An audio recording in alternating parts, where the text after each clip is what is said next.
Hello, my lovelies, and welcome to episode 72 of the Prosperous Yogini Podcast. And I want to just say I'm back. Not that I've been away. I have been, I know, in your earbuds weekly for the last few weeks. But those previous episodes, I've been sharing some pre-recorded content from the brilliant free launch I did, the Confident Yogi CEO. Thank you to everyone that attended that. A massive welcome to everyone who has come on in and joined my mentorship program. I am absolutely loving that work, by the way. But that Confident Yogi CEO, just as a free standalone training, I know had so much value that I wanted to share it on the podcast, just in case you missed it. Because some of you I know, right, didn't pick up on the fact I was doing a free live event. And some of you I know will be listening to this at a later date and think, damn, I missed that. So go back to episode 1771 and you can have a little listen to some of the epic stuff that went down in the Confident Yogi CEO. So today's podcast is about holding space. And I've been wanting to talk to you for a while about this term holding space and why we see it coming up in terms of part of our role, part of our job as a yoga teacher. In fact, sometimes you'll see in description for yoga teacher training courses, it's one of the things that they will train you to do. And on the surface level, what on earth does that mean? Like, what am I holding space? Where is this space and how am I holding it? Okay. And I get that. And I do sometimes have that reaction when I see this term, but it's been on the forefront of my mind recently because, like, for those of you that are listening to this in real time, it's November 2023 and it's just like no secret, the news is pretty horrific. And I don't really watch the news. I like to stay in touch with it. I like to know like what's going on in the world, but I'm not watching the news. And it's like, even if you're not watching the news like I am, we cannot fail to have that collective sense of what is happening in the world, in certain places of the world, as just utterly inhumane. And whether, whoever you are, wherever you are in the world, whatever your skin color is, whatever your religion is, whatever your circumstances are, we are all human. And I know that I'm sure I speak for all of you lot, that I just wish for a world. I just wish for a world where the concept of war, the concept of harming another human being, another living animal, is just inconceivable. That is my wish. That is my wish for humanity. And when we've been here before, haven't we? Like, a great example, because it can be very, very hard, and you may gather I'm finding it hard to talk about it. As a mother with two children myself, I am finding it hard to talk about. And I want to say that to you guys too, because I know I've been conflicted of what do I say on social media? What do I acknowledge? What do I share? I am no expert on the situation in Israel and Gaza, and would not want to cause anyone any harm, any offense. I would not want to make the situation and the tensions and the feelings and the people who are, in that moment experiencing those situations, those traumas, I would not want to do anything to make it worse. So it's very, very hard to respond. And, this is almost like trying to respond from the wound, not the scar. So let me take you to another example where I've had to continue to hold space in a time where it feels hard to hold space, and that would be COVID. So, as you know my story, I was working in person. I had a yoga studio, classes, workshops, training, all in person, and COVID hit. And like, if you can remember, if you can go back to that time, that very, very early stages of just pre-lockdown, and then in the initial few weeks of lockdown where we were like, presented with potentially hundreds of thousands of people losing their lives in this dangerous disease. And you're like, okay. And then we're being told to stay at home. Okay, so I need to go on social media and contact my students and say, hey, come to yoga. And, it felt like, oh my gosh, should I be doing this? What should I be doing? And this is the challenge of holding space. This is why I'm here talking about holding space, and ultimately holding space. And I'm getting goosebumps. So my higher self is saying, you really have to talk about this today, Amy, even though it is difficult. It is difficult. Holding space in dark times. And I'm talking about on the macro level, on that global stage, but we mustn't forget about the micro as well. We are all humans having human experiences, and in our own sort of like network, within our own little realities, we have things that happen to us, personal experiences, personal traumas that happen to us that also challenge our ability to hold space. And this is why understanding what holding space means will help you. I hope it will help you navigate, the macro and the micro in terms of our collective energy, because this is what holding space is.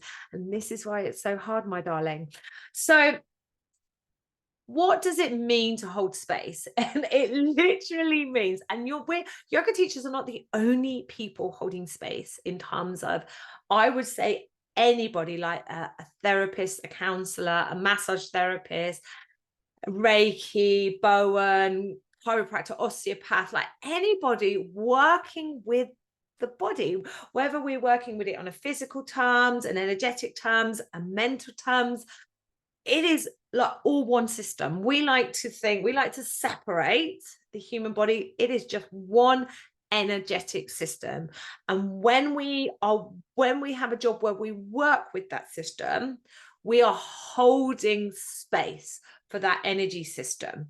And in that holding space for that energy system, aka that human being, we are offering the opportunity to explore the space that they exist in. And in that exploration of the space that they exist in, they will meet, confront, and navigate things that are out of alignment. And we are holding space for that.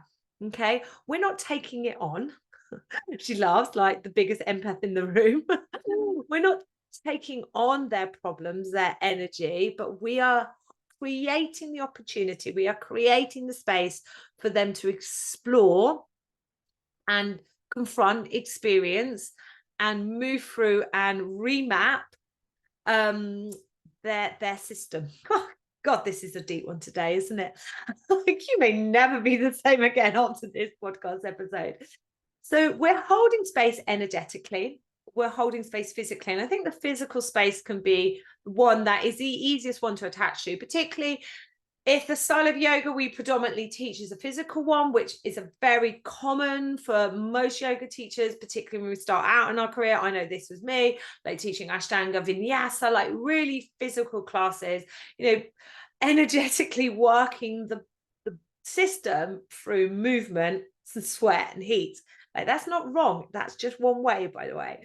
Okay. And often when we're in our bodies, which so many of us are, that's actually the easiest way to start. That's actually the most accessible way into the body. So, when we're thinking, oh, yoga's getting lost, it's all about a physical practice, or people are only coming to yoga because they exercise. I'm like, well, that very well may be the case for some people. That very well may be the doorway into the yoga practice. But what do we know? We do the physical for some period of time. And then we start to scratch below the surface. And this is what we're holding space for as yoga teachers. We scratch below the surface and we just suddenly start to wake up to the fact that there is just more than its physical form. And that's our job as yoga teachers, to hold the space, to meet our students where they are now. They may not be ready to receive the deeper meaning within the teaching. They may not be ready to sit still in meditation, but we're all on a path, and we're holding space as a yoga teacher, as an energy body worker. We're holding space for that. We're holding emotional space. And I've written down here with this emotional space, something I would always say actually at the start of my toddler yoga classes, like all emotions are welcome. And they really are that, and this is the challenge, isn't it? Because when we particularly let's take social media, we feel like, we should present in a certain way and turn up on social media and it either be uplifting and joyous and inspirational. Absolutely, love that about social media. It's like one of the reasons why I go onto it, and it's one of the reasons why I follow the people that I do. But we must allow their space for all emotions, and that will be the same within our class as well. Give me 1 second. I'm just going to change the microphone. Alrighty then. My Blue Yeti mic's got a wobbly connection. I'm gonna just see if I can get Blue Yeti mic back on. No, I don't think it's gonna work. My husband will notice. You guys probably won't. Alrighty then. And then lastly, we've got the energetic, the physical, the emotional space.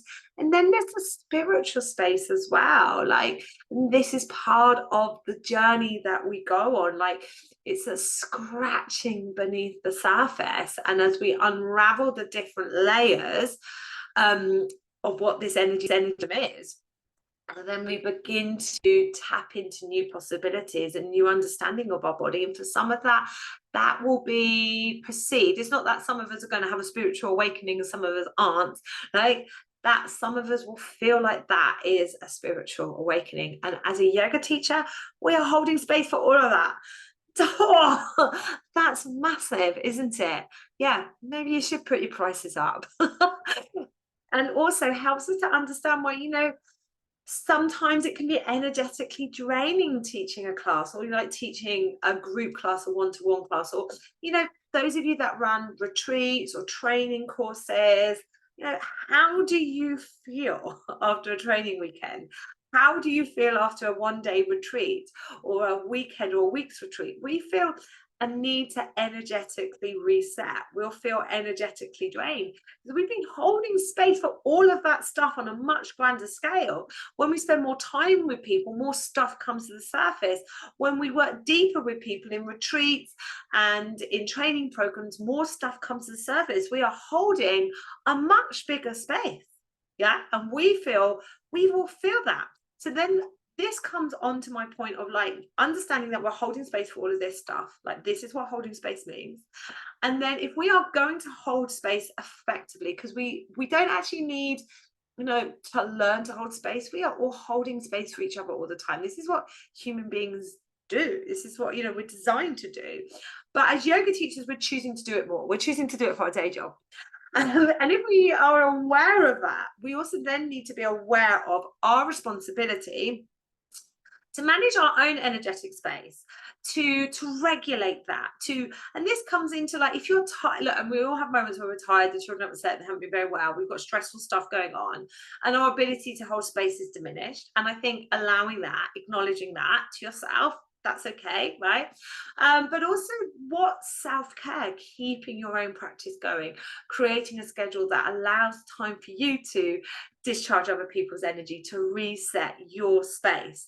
And it's one of the things that I feel is why mentorship should be industry standard as yoga teachers, because we take some other like counseling, talking type therapies, they all have a mentor, they all share, there's someone that they can go and share their experience with their work with others. So I really feel this is part of mentorship, and this is what you get if you work with me, a place that you can come to help regulate your own energy system, to help you be a more effective holder of your space, and therefore an ability to hold the space for others. And lastly, I want to say that we need to show up and hold space almost more when times feel dark. And that's what COVID taught me. When I was like, who am I to carry on my job while, hundreds of thousands of people look like they can't because of the way they work. We're all being told we're going to die. And we have that fear, particularly fear for our more vulnerable and older family members. Who am I to turn up tomorrow and say, hey, I'm building an online yoga business. Hey, I've got this brand new membership. Come along. But if I hadn't continued to hold space for my students, if I hadn't continued to teach yoga, albeit on an online environment, then my students, those people that came to do yoga with me, those people that carried on training with me during COVID, we would have all had a much tougher experience. And this is why you need to continue to hold space in dark times, almost more. And we're very blessed. None of us are currently, physically experiencing the conflict in Gaza or Israel. But there is a collective trauma There is even if you're not watching the news, there's a knowing, there's a feeling. So spoken about this, like yoga teachers generally speaking are more on the empathic side. We will be feeling this. Our students will be feeling this. And for us to continue to create a space to share the light that is yoga, which provides us with the toolkits to not make this stuff go away, to not make this stuff, so not make it so we can pretend this stuff isn't happening, but to navigate this stuff, to process this stuff. And how am I going to move? How am I going to move to that world that I hold a hope and vision for? Because I'm a mother and I have children. How am I going to move to that world where war, harm to human beings, harm to children, mothers, fathers, grandfathers, and everyone, every human being, how am I going to hold a space, and every living animal, to be honest, how am I going to hold a space for that world? And some people might refer to that as New Earth. How am I going to hold a space for that world if I don't live in hope of it? And in that hope, I don't continue to share my light. The world needs yoga and you now more than ever.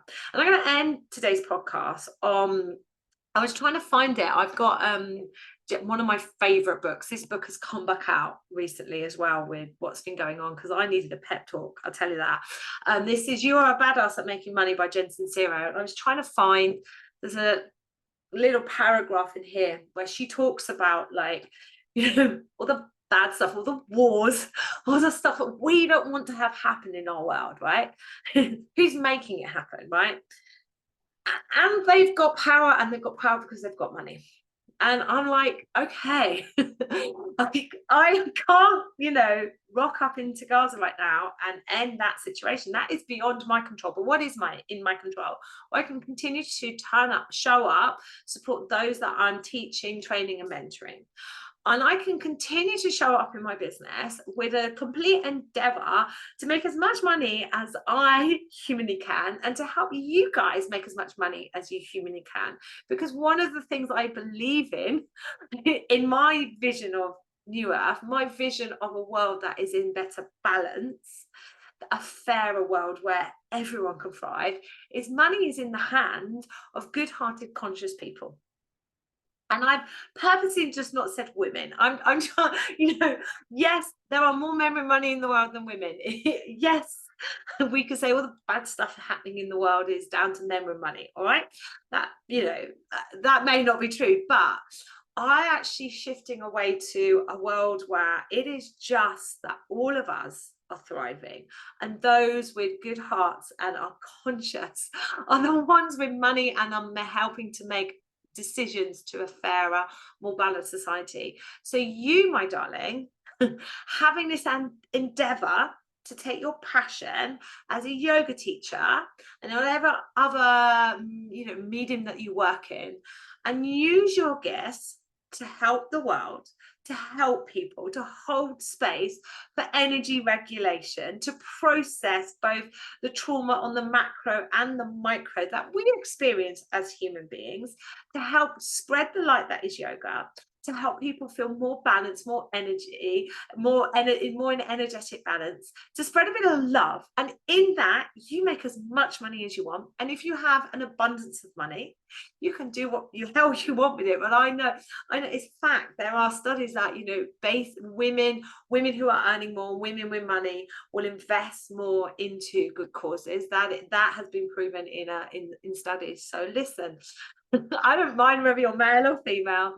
Or don't attach yourself to any gender, any of that stuff. I actually really don't mind at all. What I want is for all of us to acknowledge the crushing heartbreak of what we see to be, not just in Israel and Gaza, but the crushing heartbreak of what we see as human suffering. And to hold space with the duality of that, and then to allow space for love, for light, for hope, and in all of that you continue to share your light, you continue to turn your passion into profit, and it just is so hard, sweetheart, on your own.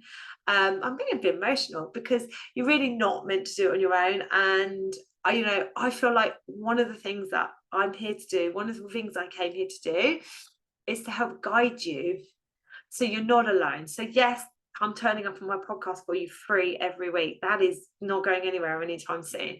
But I really would like to help you more. Okay, sweetheart. So how do we make that happen? The best way is that you get yourself ready to join my mentorship program. The doors open in January. Or perhaps you'd like to work with me more closely. Check out how you can work with me one-to-one.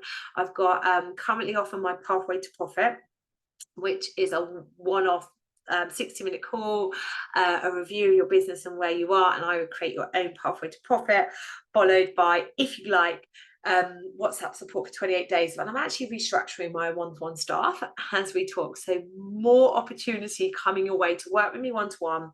But right now, the best thing you can do, darling, is get ready to join my mentorship program.